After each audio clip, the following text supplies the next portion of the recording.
Hey everybody, I'm Tom from the Deer and Donuts Outdoors crew, and I'm here to bring you another video from the Reliving the Wild section of our YouTube page. If you're new here, welcome. Thanks for stopping by. We hope you stick around.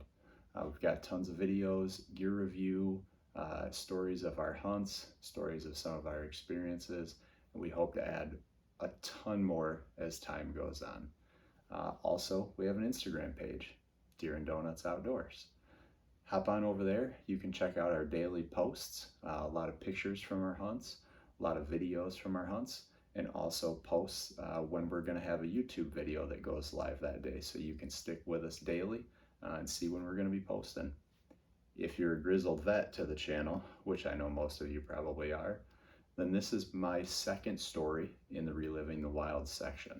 What these stories are about are experiences that myself, Matt, and Scott have had either individually or together in certain situations of key moments in our hunting or outdoors career that have really stuck with us.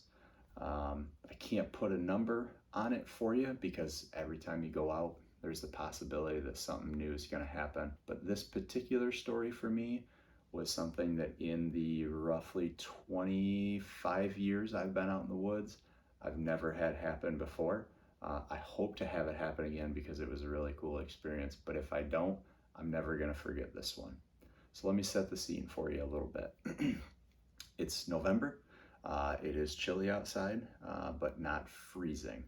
I'm at work one day and I decide I need to get out and just stretch a little bit. So there's a nice wooded area, has a little stream through it, has some walking paths. It's near one of our schools, and it's pretty wide open. It is wooded, but it's a lot of tall oak trees. There's not a lot of weeds and underbrush because, like I said, proximity of where it's at and the purpose of it, they have cleared a lot of that stuff out underneath. So you can see for quite a distance, probably up to, I would say, 150 yards without too much trouble. On this particular day, I go for a walk, and of course, I leave my phone in my car. Normally, I don't do that, but anytime you're gonna have an experience that you wanna share with the world, of course you're gonna leave your phone in your car. Every good hunting and fishing story always gets a little embellished because there's never any proof, right? Well, I'm here to tell you, not embellished, but there is also no video proof that it happened. So I'm just kind of wandering around, taking a look, seeing what I can find. If I can find some deer tracks, maybe, a couple animals just floating around. I'm just basically out there to kind of take 5 or 10 minutes to myself and relax.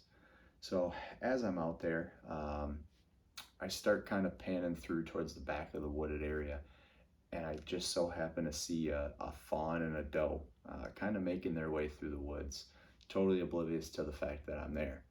I bring that up because most of your experiences, they're either going to be oblivious or they're going to know and they're going to bolt.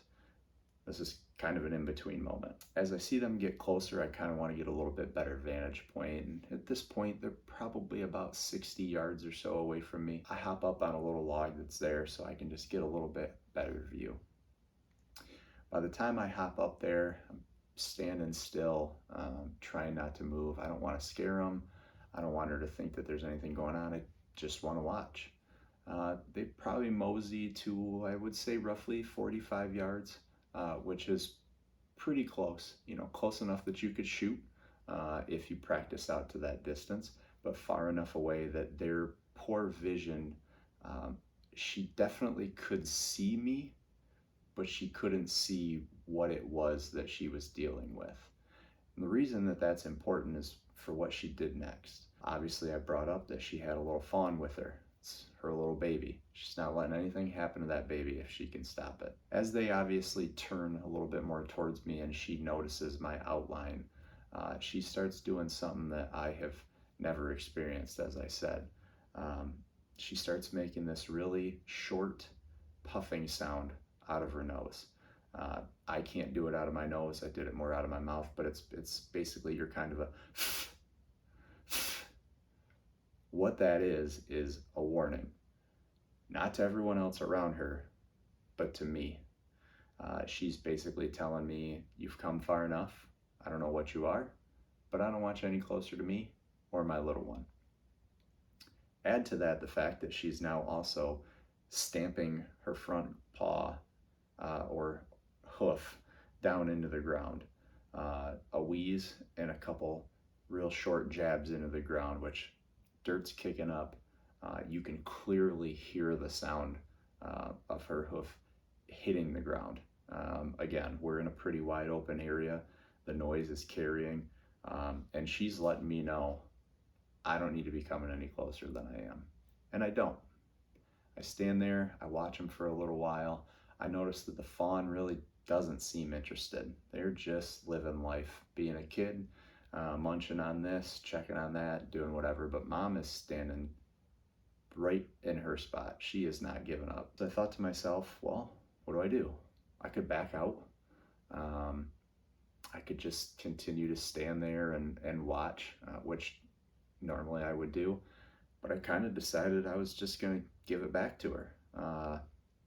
So in the same fashion as her, I start doing a couple of these short puffs of air, really trying to get her going. I start stomping my foot onto this log that I'm standing on, and we go back and forth in this same pattern. Couple stomps by her, a few breaths. I return the favor.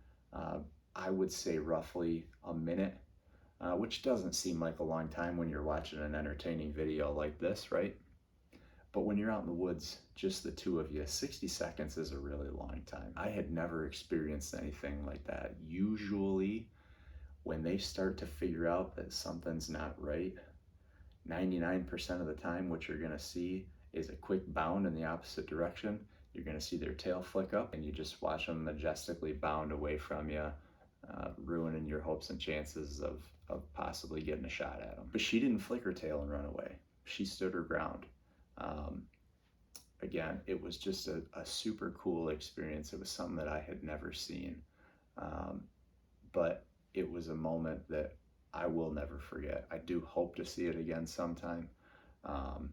But hey, most of the time when I'm up in the tree stand watching them, my goal isn't to go back and forth with them. It's to be as quiet as possible so that I can add to the collection up here if I can, and I can fill my freezer with a little bit of meat. I hope you've enjoyed this video. I hope that you guys can take what I'm telling you and can really envision it. So it kind of puts you in that same spot. And I hope that it's a little bit more motivation to just go out and catch one of these experiences yourself. You can watch our videos all day long.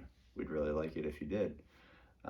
But getting out there and experiencing yourself is 100 times better than listening to some guy sitting in a chair telling you all about it. So if you liked today's video, do me a favor. Give us a thumbs up, hit the like button, smash the subscribe button, and drop me a comment. If you've experienced something similar to this, I'd love to hear it. We can go back and forth and talk about it a little bit more.